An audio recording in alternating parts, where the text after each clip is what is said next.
The guard asked for identification. My dad presented his retired card. "She's with me," he said. You ever have someone in your life who just refuses to see you for who you are?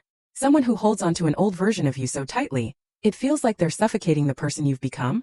Well, for years that person was my own father. And then one day at a random federal checkpoint, with a single flash of red on a security scanner, everything finally shattered. What happened next changed everything between us, and to be honest, you probably won't see it coming. I'm Major Sonia Richard. Or at least I was. Now I'm Colonel Richard, retired.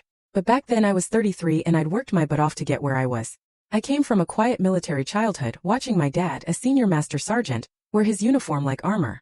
He taught me everything about discipline, about showing up, about how details matter. He was proud of his 22 years in the Air Force, and he had every right to be. He was E8, a leader, a legend in his own right.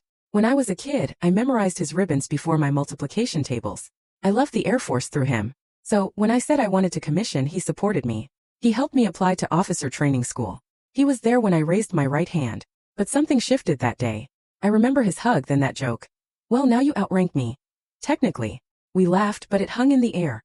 A whisper of something unspoken. Over time that whisper grew. I was a fresh second lieutenant at 23, eager, overwhelmed. I called him for advice, wanting to tap into his knowledge of military culture, of the unwritten rules.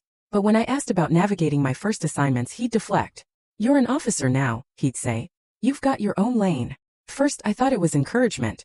But then it kept happening. When I made first lieutenant at 25, he congratulated me, but the conversation was brief. No questions about my new duties, where I'd be stationed. Just a quick shift to his garden, his VA appointments, the weather.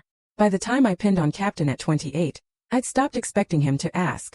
And when I was selected for major at 30, that's the rank where you start carrying real weight, real responsibility, he just said, "That's great, honey.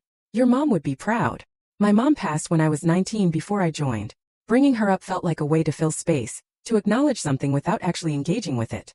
I didn't push. I told myself it wasn't personal. Maybe he was just getting older. Maybe he'd said everything he needed to say about the military during his own career. Maybe he didn't want to relive it through mine. Full story on the channel. Link below. Click now and watch what happened next.